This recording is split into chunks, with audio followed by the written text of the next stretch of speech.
The police station smelled like old coffee and fluorescent lighting.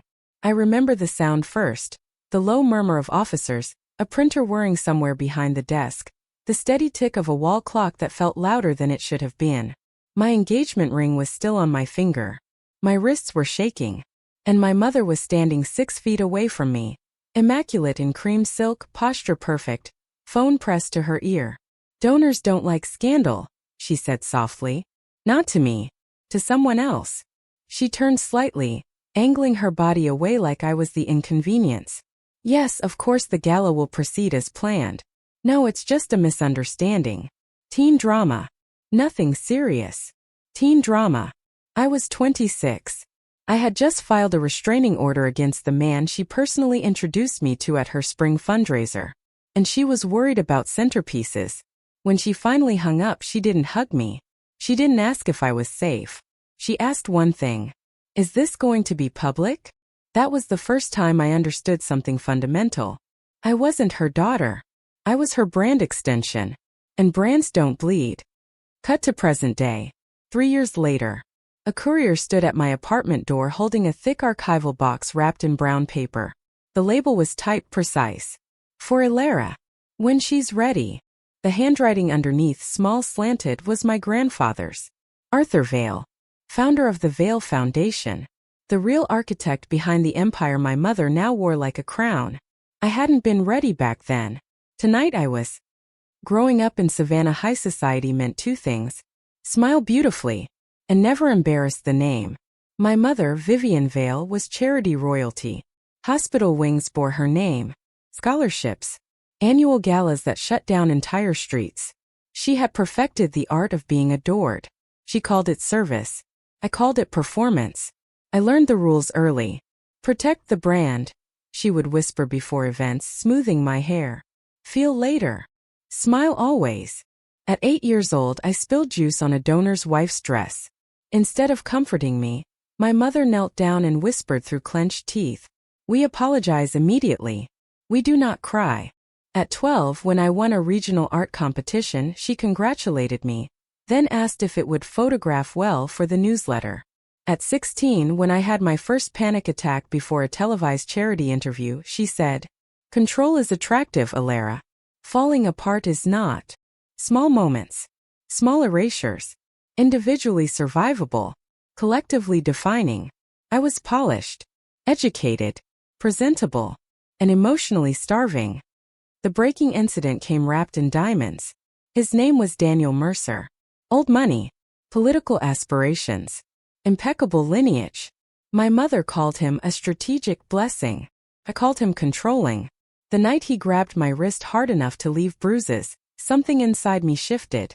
The night he screamed at me in a parking garage and I finally went to the police, something inside my mother shifted. I thought she would stand beside me. Instead she said, "If this becomes public, don't come back." I stared at her. "You're choosing him?" "I'm choosing stability."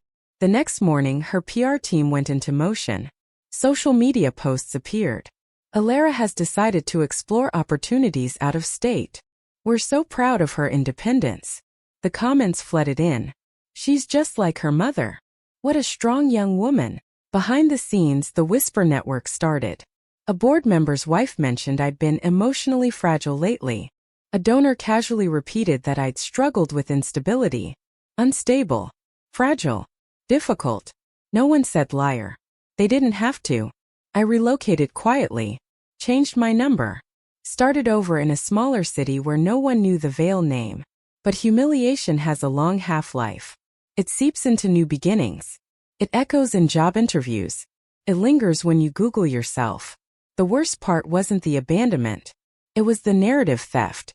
She told the city I left. She omitted why. 3 years later, that archive box sat on my kitchen table. Heavy. Deliberate. My grandfather never fully trusted my mother's hunger for admiration. I knew that much. He used to tell me quietly during garden walks, "Legacy isn't applause, Ilara. It's structure." I opened the box slowly. Inside were folders. Labeled. Dated. Organized. This wasn't sentimental memory. This was documentation. And taped to the inside lid was a single note. If she ever tries to erase you, this restores you. My breath caught, because suddenly the night at the police station made sense. The distancing, the smear, the timing. This wasn't damage control. It was strategic removal. And my grandfather? He had seen it coming. The doorbell rang again. Another courier. Another envelope. This one addressed to the Vail Foundation. Annual Gala. 3 weeks from tonight. Largest fundraiser of the year. I looked back at the box. Then at the invitation. They thought I disappeared. They thought I was fragile. They thought the narrative was sealed. They forgot something important. I was raised inside the machine. And now, I had the blueprint. The archive box wasn't sentimental. It was surgical. Every folder inside was dated, indexed, tabbed with my grandfather's meticulous handwriting. Arthur Vail had never been a dramatic man. He believed in preparation, not confrontation, which meant if he kept receipts, they mattered. I started with the letters, not emotional confessions, not nostalgic stories, observations. Elara, one began, admiration is addictive. Your mother confuses it with integrity. Another, control inside a nonprofit is rarely visible. Always read the bylaws. My pulse quickened. Beneath the letters sat a leather-bound copy of the Vail Foundation Charter. I'd seen versions of it before, polished, framed, displayed during board transitions. This one was annotated, highlighted passages, margin notes, sticky flags marking amendments. And then I found it. Article 7, Governance Protection Clause. I almost missed it because the wording was subtle. Legal language always is. In the event that a founding family member is publicly discredited, removed under reputational dispute, or deemed unstable without independent psychiatric evaluation and due process, controlling voting authority transfers to the secondary heir listed in sealed documentation. Secondary heir. My name appeared in the appendix. Not as a ceremonial board seat. Not as a symbolic trustee. As majority controlling vote holder. But only under specific conditions. Condition 1. If I were publicly discredited by internal narrative. Condition 2. If I were removed from the organization under reputational allegations without independent review. My breathing slowed. This wasn't inheritance. This was a contingency plan. I flipped through more documents. Printed email chains. Internal board communications. Time-stamped. Archived. There she was. Vivian Vail. Carefully phrased messages to senior donors. We're navigating a delicate family matter. Elara has been struggling emotionally. We're encouraging her to seek space for her well-being. Strategic distancing. Planting seeds. Never direct accusations, just implication. The most damaging lies are the ones that sound compassionate. Another thread. Subject line: risk mitigation strategy. A PR consultant wrote, "We recommend positioning Elara's absence as self-directed independence to preserve foundation optics." My mother replied, "Agreed. Stability is paramount." Stability. The same word she used the night she told me not to come back. I felt heat rise behind my eyes, not tears. Clarity. She hadn't just chosen optics over me. She had preemptively neutralized me. And my grandfather? He had anticipated that exact move. Underneath the emails sat financial summaries. Nothing criminal. Not yet. But questionable. High administrative expenses labeled as consulting. Recurring payments to firms connected to Daniel Mercer's father. Donor allocation percentages slightly skewed during certain quarters. Not illegal, but ethically gray. And in the nonprofit world, gray is radioactive.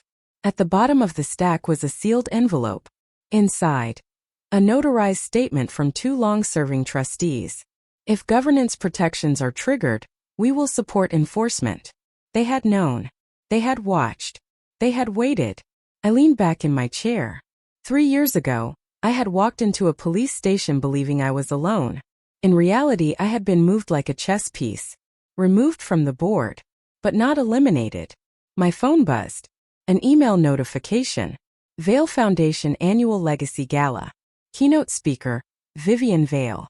Expected attendance. 400+ donors, city officials, press. Largest fundraising night of the year. Maximum visibility. Maximum stakes. If I triggered the clause quietly, it would be handled in boardrooms. Contained. Controlled. But if I invoked it publicly, the narrative wouldn't be managed. It would collapse. I walked to the window. Savannah humidity pressed against the glass, thick and familiar even from miles away. That city had shaped me, trained me, polished me into something ornamental. For 3 years I rebuilt quietly. New job. New friends. New name recognition separate from hers. I had survived the smear. The question wasn't whether I could expose her. It was whether I wanted to step back into the lion's den. Because power reclaimed publicly is different than power exercised privately. One destroys reputations. The other rewrites them. I looked down at my grandfather's final note in the box. If she ever tries to erase you, this restores you. Not destroys her. Restores you. That distinction mattered. My laptop sat open on the kitchen table. The gala invitation glowing on the screen. RSVP deadline. 11:59 p.m. tonight. I typed slowly. Alara Vale. Full legal name. No nickname. No married hyphen that never happened. No softened identity. Attendance confirmed. +1. I attached a formal letter requesting time on the program to honor my grandfather's legacy protections. I knew those words would land like a tremor. Then I hit send. 3 dots appeared almost immediately. Typing. Stopped. Typing again. Then silence. Good. Let them wonder. Because in 3 weeks, under crystal chandeliers and donor applause, I wouldn't be the unstable daughter who disappeared. I would be the clause. And they would finally understand why my grandfather never relied on applause. He relied on structure. The chandeliers were brighter than I remembered. Crystal and gold, refracting light across silk gowns and tailored tuxedos. The Vail Foundation annual Legacy Gala had always been Savannah's most anticipated event. Part philanthropy, part theater. And tonight, the theater had a new lead. I arrived alone. No dramatic pause at the entrance. No announcement. Just a quiet step onto the marble floor in a black dress so simple it bordered on severe. No diamonds. No inherited pearls. Just composure. The ripple started near the champagne tower. A whisper. A second glance. Alara. I thought she moved. She looks well. At the podium my mother froze mid-sentence. Vivian Vale did not freeze. She transitioned. She pivoted with the grace of a woman who had built an empire on perception. And what a beautiful surprise, she said smoothly into the microphone. My daughter has joined us tonight. Applause. Polite. Measured. Her eyes met mine. There it was. Not warmth. Calculation. She extended her hand as I approached the stage. We air-kissed. Her fingers pressed slightly too hard against my arm. You're making this difficult, she whispered through a smile. I learned from you, I replied. She introduced me as family returning home. A narrative adjustment in real time. I let her. Because this wasn't about interrupting her speech. It was about timing. I scanned the room. 400 donors. City council members. Local press. And near the back, seated calmly at a reserved table, 2 older trustees. Margaret Ellis. Thomas Caldwell. My grandfather's oldest allies. They gave me the smallest nod. Acknowledgement. Not surprise. They had received copies of the documentation earlier that week. Prepared. Watching. Vivian continued her speech. Statistics. Impact stories. Projected expansion goals. Applause swelled at practiced intervals. Then she lifted her glass. To legacy. The irony was almost generous. As applause settled, I stepped forward. Mother, I said gently, still smiling. May I? A pause. Public settings demand public grace. She couldn't refuse. Of course, darling. Darling. I took the microphone. The room quieted instinctively. Curiosity is louder than music. I'd like to speak briefly about my grandfather, I began. Warmth entered my voice naturally. That part wasn't performance. He believed legacy wasn't applause. It was structure. Margaret Ellis leaned forward slightly. Thomas folded his hands. And he built protections into this foundation to ensure its mission could never be compromised by reputation management. A few board members shifted. Subtle tension. Vivian's posture tightened beside me. I continued calmly. 3 years ago, I stepped away from this organization under circumstances described publicly as personal instability. A murmur. Controlled. Measured. I have since reviewed the governance bylaws and the legacy protection clause outlined in Article 7. Now the silence deepened. I nodded toward the back of the room. The ballroom projector flickered to life. No dramatic music. Just documents. Clean. Undeniable. A timeline appeared on the screen. Date of my police report. Internal email threads. Risk mitigation strategy. Strategic distancing plan. Highlighted phrases. Position narrative carefully. Emphasize emotional fragility. Preserve donor confidence. Gasps were subtle. Savannah never gasps loudly. But the air changed. Vivian stepped toward me, still smiling. This is neither the time nor the place. It's exactly the place, I said softly into the microphone.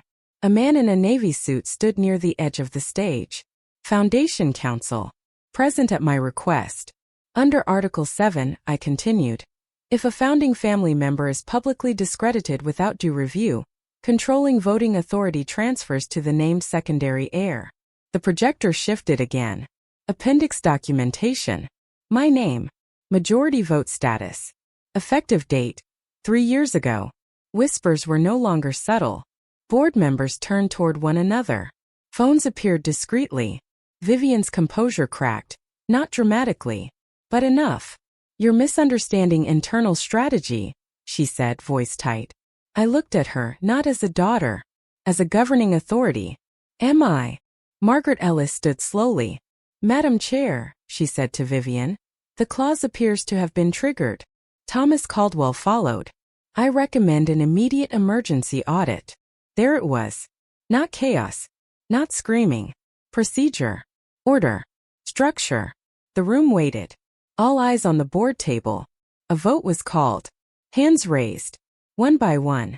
Majority. Audit invoked. Vivian's microphone lowered slowly to her side. For the first time in my life she looked unprepared. Not betrayed. Outmaneuvered. I handed the microphone back gently. This isn't about scandal, I said calmly to the room. It's about preservation. I stepped down from the stage. No applause. No dramatic exit. Just silence thick with consequence.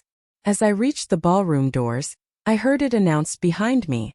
Effective immediately, Vivian Vale is suspended pending full financial and governance review. The doors closed softly, and for the first time the Vale name felt like mine again. The silence after the vote was louder than applause. Savannah society did not erupt. It recalibrated. Clusters of donors formed in quiet circles. Board members stepped aside for urgent murmurs. Glasses of champagne remained untouched on silver trays. At the center of it all stood my mother, Vivian Vale. Suspended. Not disgraced, not yet. But no longer untouchable. I didn't leave immediately. I stayed just long enough to watch the shift. Reputation is a currency. And tonight hers fluctuated. She approached me near the grand staircase, heels sharp against marble. Her voice was low, controlled, the tone she used when negotiating six-figure pledges. You've embarrassed this family. I met her gaze evenly. You taught me reputation matters. Her jaw tightened. This foundation feeds families. Funds hospitals. You think your little performance helps that? This wasn't performance, I said. It was governance. A flicker of something crossed her face, not guilt. Fear. Because she understood structure. And structure had just moved without her. You could have handled this privately, she pressed. You handled me publicly. That landed. For a moment neither of us spoke. Around us trustees moved briskly, initiating procedural steps. Legal counsel coordinated document retrieval. The gala string quartet played on. Professionals trained to continue regardless of disaster. Why? She finally asked. It wasn't a challenge. It was confusion. Because in her mind power was for control. In mine it was for protection. You told the city I abandoned the family, I said quietly. You forgot I was the family's contingency plan. Her composure fractured then. Not dramatically, but undeniably. You think this makes you strong? No, I replied. It makes me prepared. The audit moved quickly. When governance clauses are invoked, timelines accelerate. Within 72 hours, financial reviews began. Nothing overtly criminal surfaced, but patterns did. Administrative costs inflated during specific fiscal years. Consulting contracts awarded to politically connected firms without competitive bids. Donor-restricted funds reallocated temporarily to cover event overages before being replaced. Technically compliant, ethically questionable. In nonprofit ecosystems, perception is oxygen, and oxygen was thinning. Local media framed it carefully. Governance review underway at Vail Foundation. Neutral headlines. But donors read between lines. Board leadership issued statements emphasizing transparency and structural integrity. They did not mention my mother by name. They didn't have to. Meanwhile, I was formally recognized as acting controlling chair under Article 7. The role came with an office I had never occupied. Mahogany desk. Framed photographs of ribbon cuttings. A portrait of my grandfather overlooking it all. I stood there alone the first morning, sunlight slicing through tall windows. 3 years ago I had begged for protection. Now I was the mechanism. Margaret Ellis joined me that afternoon.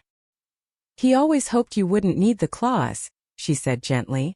But he built it anyway. Did he trust her at all? I asked. Margaret considered. He trusted her ambition.